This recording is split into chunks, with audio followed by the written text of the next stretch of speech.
Welcome to Berkadia's very own podcast, Inside the Deal, recorded live, hosted by Ernie Katai, joined by Matt Ferrari and Mitch Sinberg. Welcome to Inside the Deal. We're actually doing a live recording for the first time ever here in Orlando at our national production meeting, and couldn't be more excited about who we have as our guest. Most of you know the guy sitting on the end. He top 10 producer who got an award last night, Mr. Mitch Sinberg, Southern Florida. More interesting, even than Mitch, is our guest, Matt Ferrari. And we're going to dive into a lot of things about what Matt's doing. Matt has a background at True America, but in November, right? Mm-hmm. November, started his own company. So he started PXV multifamily, and we'll get into how he came up with that name. And then his equity is actually Broadvale, and it's the first time they're doing multifamily investment, right? So right. Another super interesting fact and what Matt has put together. Let's go back to that initial connection with Berkadia. Yep. And somebody named Mr. Robbins. The first two deals I bought at True America were in May 31st, 2017, right here in Orlando. And we bought them from Robbins Property Associates, so Steve Robbins. And so through that process, I got to meet Matt Robbins, and just over the years kind of stayed in touch. And then in 2021, I relocated to Miami, and Matt reached out to me and said, I wanted to meet Mitch. Like, we should really be doing some debt business together. And so we had lunch in Coconut Grove at Bellini and just, started talking. And at the time, we hadn't really done, much, if any, debt with Berkadia. Maybe we'd done some loan assumptions. And so that really kind of got, our teams together, which then led us to doing several debt deals, one in Tampa, one in the Pacific Northwest. But it all started going back to the first deals I bought, at True, which then made the connection from Steve to Matt and eventually with Berkadia on the debt front. Let's start at the beginning. So before True America, where were you at? Before True America, I was with Avalon Bay, and before Avalon Bay, I was with Archstone. Okay. Yep. And then True America, talk about that. I thought that was really interesting how you grew that portfolio from what size you got to ultimately. My career started out in 2010 in the multifamily space. I was coming out of business school, and it was right after the GFC, and I saw a job posting for a company called Archstone. Mm-hmm. And Archstone had a rotational program where they would rotate you through acquisitions, development, corporate finance, but they didn't need to train people to do that in 2010 because it actually laid them all off. If you recall, Archstone that's right. Yeah, that's Archstone right. was Lehman's biggest asset. They were taken private October 5th of 2007. And in September of 2008, when Lehman goes bankrupt, they were the premier publicly traded REIT before being taken private. So I actually did a rotational program on site at properties. I worked the front desk on Fridays at a property in Virginia. I was a service tech. I leased apartments. I scanned checks, learned the business from the ground up. I worked at corporate, worked on our attempted IPO in 2011. I managed high rises in New York. And then all of a sudden we were being sold to Avalon Bay and Equity Residential. And I thought, this was in 2012, 2013, who's ever going to hire me? I just did this weird 2.5-year rotational program, changing toilet seats and leasing apartments and managing buildings. And I got put in front of the head of acquisitions. I'm sure many of you know Pat Nidek with Avalon Bay. Yep. And Pat walked out of a 30-minute meeting with me and thought, why are we trying to hire a deal guy into property management? He should be at my team. And that's how I pivoted to the transaction side and really learned doing deals from Pat, who's an amazing mentor and friend to me today. And I really never thought I would leave Avalon Bay, loved working there. And then True America came calling in the summer of 2016. And at the time, we were a West Coast firm doing joint ventures, kind of Denver West Class B workforce housing. And I said, hey, we want to expand to the East Coast. We need a regional acquisitions person. I didn't know who Bob Hart was. So I called all my former Archstone colleagues about Greg and Bob. And everyone said, Greg's an amazing person. You'll love working for him. And they said, Bob, everything he puts his head to, he gets done. He's a deal junkie. He wants to get deals done. He wants to grow this platform. Go work for Bob, buy a bunch of deals, and then figure out what to do with your career. Mm-hmm. And so I left Avalon to join True and opened a small office in Arlington, Virginia, and hired a couple grad school interns and just started buying some deals, which the first two were here in Orlando, up and down the East Coast. And a year into that, Bob came to me and said, hey, Matt, why don't you also build out our asset management capabilities? So that's when I took on the asset management side of the business, which I would have never had that calling had I not done the property management side of the business. Right. And so from there, I think when I joined, we had about $6 billion of AUM. When I left, we had about $16 billion. A year after that, Greg left, and Bob elevated me to be the head of acquisitions, and eventually co-CIO with Noah. We opened a Dallas office, hired a former Archstone colleague of mine.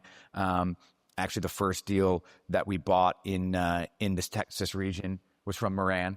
Okay. Berkadia relationship. And so then we were fully national at that point. We got into the fund management business in 2020. And so by the time I left, we had 4 big regional offices, 16 billion of AUM, over 40,000 units that we owned. I oversaw 22,000 units, 80 properties on the asset management side, with 4 incredible acquisitions teams. Absolutely unbelievable run for close to a decade working with that team. Poor Matt gets stuck at a cocktail party with me, and I think I talked to him for about an hour. And then the next week, I call Mitch, and you had news about him. What was he doing? He was going on his own. I'm like, wait. I couldn't believe it when he told me, but walking away from a really big role at a really big firm to take risk with some entrepreneurial spirit and roll out what he's rolling out now. And we're confident it's going to be a tremendous success because of who he is and what he's accomplished already. November of 2025. Okay, the market has been, as Justin Wheeler said, a 3-year slog, right? This market, you've been in the middle of it. You've been grinding. You've been selling, buying, that kind of thing. Operating. So talk to me about Broadvale and the fact that you're going on your own. It's November 2025. Some would say maybe not ideal. How do you attract a Broadvale to come into a sector they haven't done? I mean, that I find incredibly interesting. Well, so to your point, Broadvale's never even been in the press for what they do, and many people aren't familiar with them, but they're a very successful real estate private equity fund out of Houston. Actually, many of the founding partners were doing what many people in this room were doing. They were equity brokers at JLL. Right. Raising equity for all asset classes. And so they have some very successful other portcos, other asset classes. They had always felt that they want to get in the multifamily space, but they were waiting for the right time. And I think when they saw the reset in values in 2023, that's when they really started to talk to people and meet with people in the space and really trying to figure out, okay, who would be the right person to build out a multifamily strategy. And so I actually met with them in the spring in Houston of 2025. And what was really exciting about the conversation for me is the first hour, we didn't talk about buying deals. We talked about operating deals. How do you set up a company? How do you asset manage? How will you implement property management? How will you deal with construction? That's when that background came full circle for you. And what I was amazed was that they were so focused on that. And I think what they really were excited about me was that I had in-depth specific details of how we would do this because I had my property management experience. I helped build the playbook at True America. And so I think it became evident that they saw the cycle had turned. I'd experienced the cycle turning, felt like we were now going to be on the upswing. And so when would be a better chance to kind of swing for the fences and really, build my own mousetrap? It felt like if we were sort of, plugging along away at the bottom and now we're seeing supply trending down, I came away thinking this is the most exciting time to be an apartment investor. The mistake from 2010 to 2020 was not buying. Right. The mistake the last few years was buying the wrong asset, the wrong submarket, or the wrong market. And I think, and Broadvale thinks this also, operations are going to matter more than ever the next 5 years. Great. Because we're all seeing it. All the brokers in the market are saying, you're BOVing of wide variety of deals, and you're like, what's going on at this property, and why is this one operating this way? Who your sponsor managing the money for you, buying the deals matters more than ever today. Right. And I think our collective view is that we can build an operations first focused platform, figure out where the right deals are and the right submarkets and the right assets, but which ones can we add value to? And it's not just renovations, that's the typical value add. I believe that value add is, yes, there could be a construction component to it, but there's going to be an asset management, property management component to it, and there's going to be a technology component to it. And I think that's going to be the differentiator that allows us to outperform relative to our peers just on a return perspective. Where will you be happy in 12 months from now? Where do you want the company to be, and what do you want it to look like? Well, the great news is, our capital is very flexible. We have, several $100 million of equity we can deploy, in deals that we really believe in, but we also have the ability to bring in, JV LP capital to leverage our equity with equity to juice our returns. And so, I think we would like to, buy, call it $500 million in the first 12 months. Okay. But my goals aren't just about, buying assets, right? We're building out our asset management playbook. We're building out our construction management playbook. And we have a playbook for that. And we already have team members on board doing that. Despite that, we don't have an asset owned. We are under contract on an asset, which we're excited about. Can you say what market? It's in Atlanta. Okay. Yep. Great. Yep. So it's in Atlanta, but we're going to be, looking at assets across the country. There will be an eastern central slant to start because the HQ is in Miami. Right. But we and our investors really want to see a national strategy so that we can understand where is there an arbitrage, where are cap rates in this market versus that, where's there going to be growth in the next 24 months, where is it going to take another 12 months to have the supply work through the system. But we want to build out a national footprint in short order. So operations so well, and as you start buying, obviously, everybody's got to get their hands dirty in operating these properties. How big of a team do you want to build out for that, or what's your vision of how that segment is going to work? We'll be using third-party property management. Okay. By design, we're going to hire best-in-class by region. We really need to leverage the management companies for their scale on the markets to build a team. But again, I have deep relationships with these management companies because, I was one of their largest clients, previously. But we're going to have in-house asset management, construction management, and accounting capabilities because we don't believe you just throw the keys to the management company. You need to drive the business plan. We need to hold the management company accountable. We need to implement the construction ourselves and to make sure we have the right reporting for our investors. But we're going to be on one technology stack. So despite the fact that we're going to be using a variety of management companies that are all great partners to work with, it will be one tech stack through one software provider, one chart of accounts. So we're going to. That's one of the requirements for the management company. They got to be able to operate. Exactly. And this is something I did, in my previous firm that we had rolled out. So this is not foreign, but you don't often see ownership taking control of that. But our view was we don't want a disparate number of charts of accounts. We want to have streamlined reporting, and we want to control the technology because that's also going to drive a big part of the value, and then leverage the management companies for their scale and the amazing team members that I have in these markets to really be collecting the rent and implementing the business plan. But our asset managers are going to be at the properties regularly within a couple hour flight or drive. And so as the portfolio scales, our asset management team will scale with it for sure, right, as well as our construction management team. So how does a Mitch Sinberg and his team and just the Berkadia team help somebody like you? I mean, you're one person. You're going to have 180 brokers calling you tomorrow from Berkadia. No, I'm only joking. But how does that work? So look, we already have a team in place, despite the fact that we're just in the process of buying assets. We have several folks on the acquisition side. We already have an asset manager. We already have our operations associate. Bringing on a accounting professional. I think the number one thing to know is we have discretionary capital, and in this market, that matters more than ever. I know you're all seeing on your bid sheets groups that say they have money, but then you go check on their LP and it hasn't been vetted. And so I think the key takeaway is we have money and we can put that to work, day one right now. And I think that's very powerful in this market. I think we have, both a medium-term and long-term conviction on the space. We're not doing this to just, dabble. We want to build, an everlasting company I'm going to be doing this for, hopefully decades. And so I think you wouldn't have normally thought of PXV because we're new. Yes, you've probably seen some of them in the press, but number one, just think of us, be in front of us, because we have money to put to work. You pick up the phone, you speak to me or the team, and we're going to get it done. So I think that's the benefit of working with, a smaller, more nimble company that, frankly, we don't have any legacy issues to worry about. Ernie, I want to point something else out too.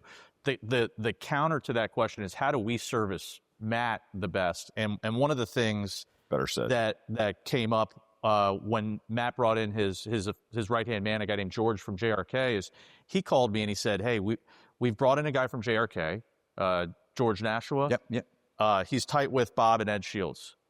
I said, great. Now we can take the approach of, do I try to box people out, or do we collaborate and say, we want to give Matt the best service? Let's put the best team on the field.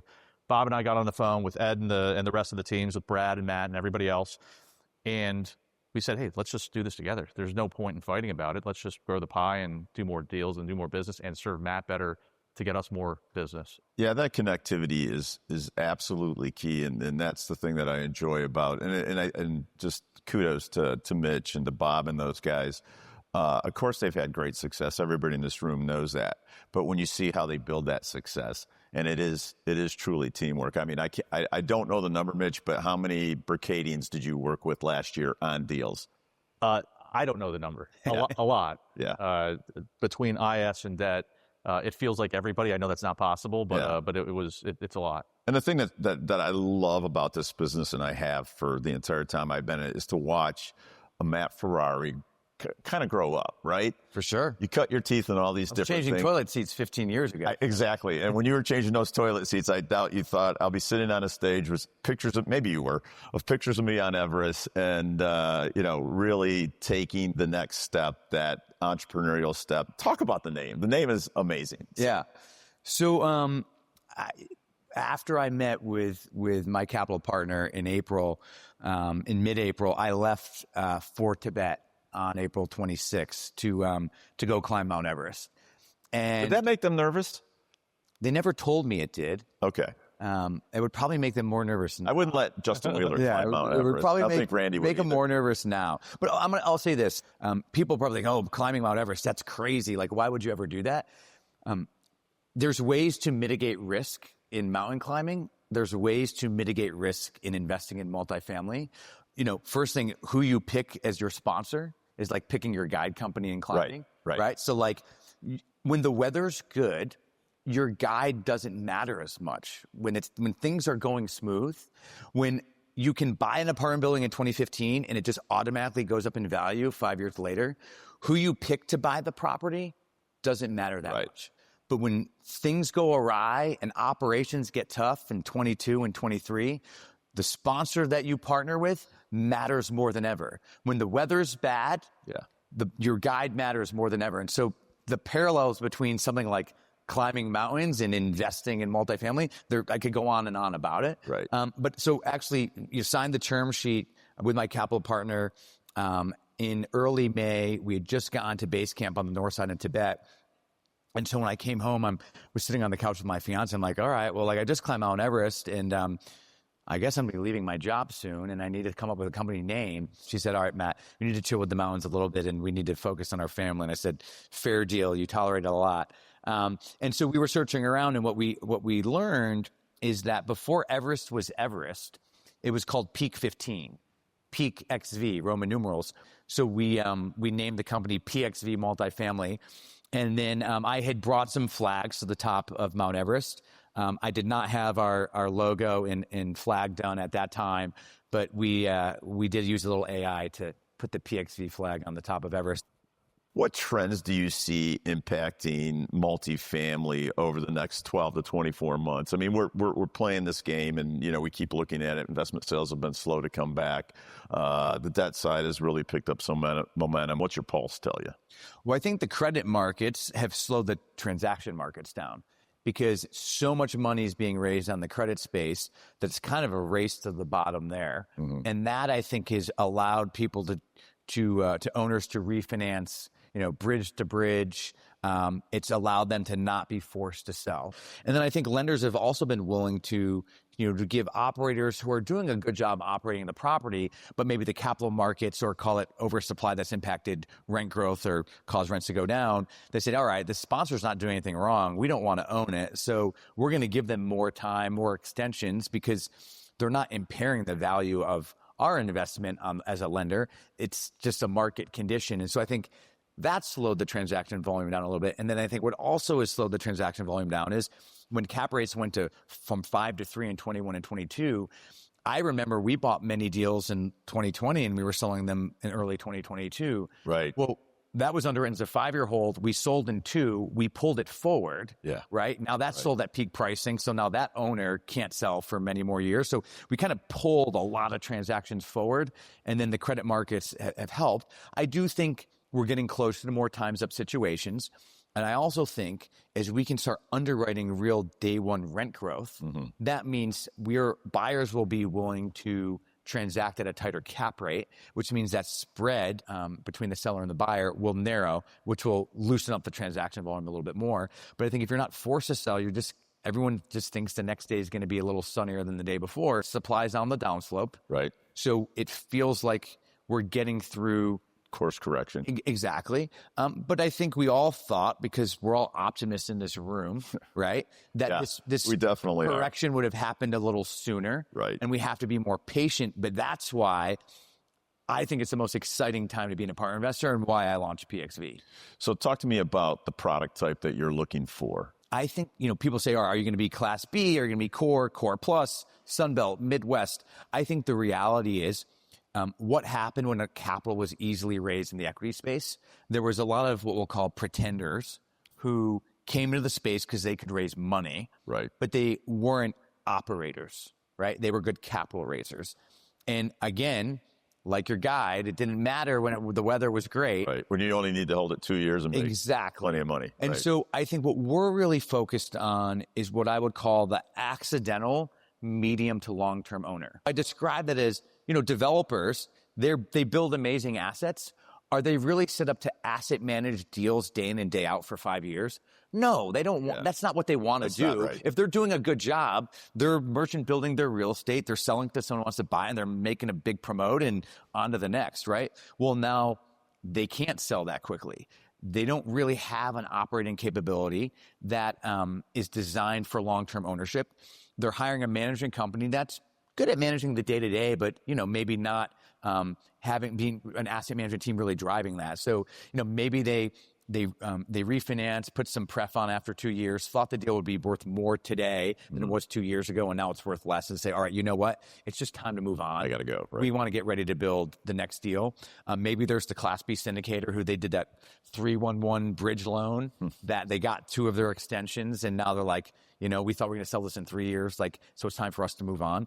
Maybe it's a lender that never intended to own. Right. Maybe it's a fund manager that has used multiple extensions because in 2023, they thought it'll be better in 24 and 25, and it's sort of been the same. And now they're just like, you know what? We need to sell. And so the reality is those are the deals we're trying to buy. And you can find good value, relative value in the A space, the B space, the Sun Belt, the Midwest, the gateway markets. And our capital is very flexible, right? At the end of the day, we just care about, risk-adjusted returns. And so it's less about am I B versus A or these markets. It's more about what value can we manufacture? And then do we feel like we're getting a reasonable buy, relative to everything we're looking at across the country? Mitch, are you seeing other people kind of go with that strategy, or what are you seeing? It's across the board. I think a lot of people are focusing more on the A and the B. I think the C is being viewed at a different level. But we're seeing there's a lot of groups with a lot of capital that would love to be able to buy product that's priced appropriately. And I think that ice is starting to thaw. I think there's starting to be more deals that have sellers that have fatigue. And they're ready to move on, ready to deploy capital into their new set of deals so they can make money again. And this business can't sustain if all you're doing is extending your old deals. Right. At some point, you got to clean the portfolio when you realize that they're not going to work. I think that'll be what the opportunity is for Matt in a big way. And I think his operational expertise is really going to be what the value driver is, because like one of the guests said yesterday, he doesn't want to try to fix a market, but he does want to try to fix operational distress. And that makes a lot of sense. And when you have somebody who is an operational expert like Matt is, that's where I think there's going to be significant value creation in our space. The guys that were finance guys that became real estate syndicators, we're probably not going to be seeing a whole lot of them in the near term. It's going to be people that are hands-on, that know how to squeeze pennies and nickels out of deals and operate them the right way. And I'll give you an example. I'll talk to equity investors all the time. They say we want 9-foot ceilings, A location, and we want a high teens return, and we want the deal to be stabilized operationally. It's like, if you're going to get a high teens return for doing nothing, like everyone in the world would be doing it, like the way you're going to make outsized returns going forward is you better have an angle to do something to the asset, whatever it might be, whether you're fixing the previous owner's mistake, so therefore you can buy it, at a bit of a discount than what would trade if it was stabilized, whether you see where their expenses are running hot and you have an advantage to tweak that, whether you think you see something on the revenue side. And the reality is, look, most of the owners in the space are highly competent. So you're going to have to underwrite hundreds and hundreds of deals to find the handful or two handfuls that you're going to buy, versus just being a bull in a bull market. Because I think we would all agree we're not in a bull market right now. Right. That's what makes it an exciting time to be an investor. It is hard.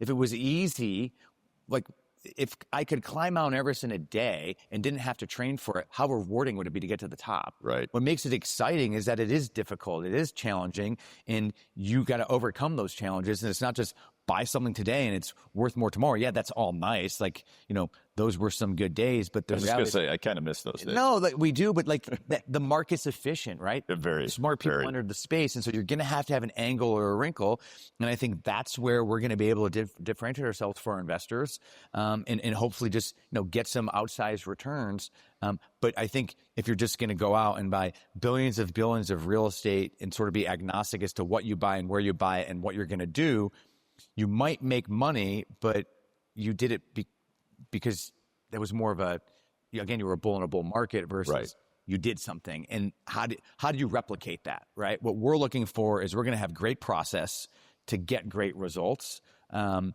we're going to be able to replicate how we do it over and over and over again.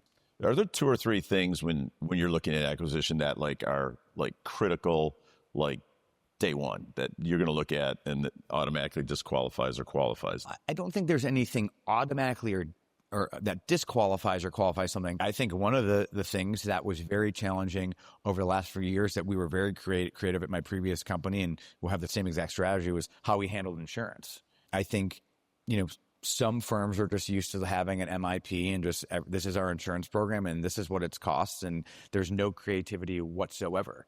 And that can be a huge difference. If you can save a couple $100 on insurance, that means you can get a little bit more on your loan. That means you can get a little bit better cash flow, a little more leverage.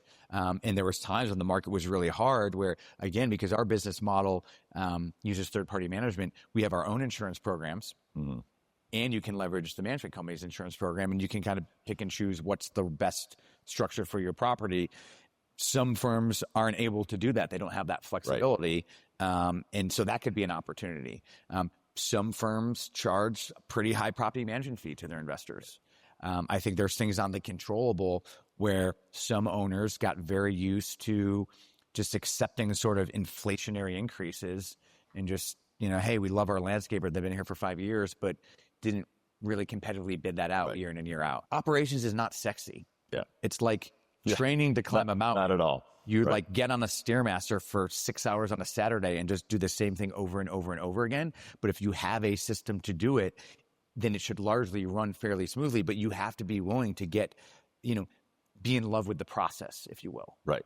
And it's not fun, and it's not like doing deals and high-fiving. Oh, we just closed this. We talked a lot about that last year, about the process, kind of right?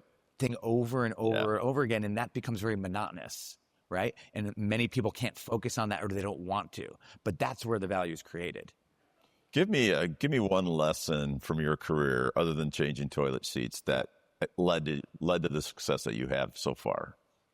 I think it all comes down to starting something, and like I just said, being in love with the process. How do you buy 11 billion of apartments, right? It starts by underwriting the first deal, right? And underwriting deals over and over. How do you operate apartments? You do the same thing over and over. How do you climb big mountains?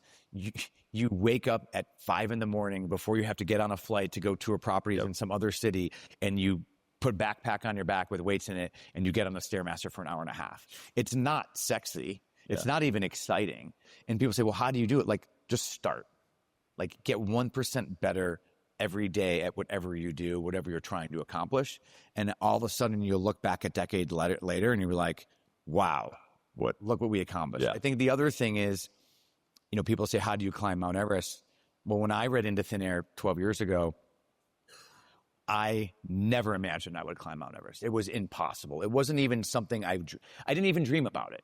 It was so out of this realm. Well, when I remember working at Avalon Bay, and for the first 2 years we bought Archstone, and so we really weren't buying. I'm like, am I ever going to buy a deal? And then I bought my first deal, right? And then she would say, well, how do you go buy billions of real estate? Spend time with people doing big things and what you want to do. So I went and worked for Bob Hart, Right. a legend in the space. I rubbed elbows with him and the team. And next thing you know, look what we did, right? Well, how did I climb Mount Everest? Well, then I climbed one mountain with a guide who had climbed Everest. And then they plant the seed in your head. You're like, maybe I can do that. Then it becomes a dream. Then that dream becomes reality, right? And so I think if you're spending time with people doing big things, you know, spending time with, you know, investment sales brokers or lenders that really own their markets and being connected with them, that can then create the inertia to like get going and do big things yourself. Matt, I want to thank you for taking the time. I know you had to get into town, and I know you got to get right out. And Mitch, thank you, obviously. We'd love to have you back in the future and talk about what the first chapter looks like once you start actually acquiring. Thank you, everybody, and thank you, gentlemen, for joining us. Thanks, Ernie. Thanks, Matt. Awesome. Thank you. That was great.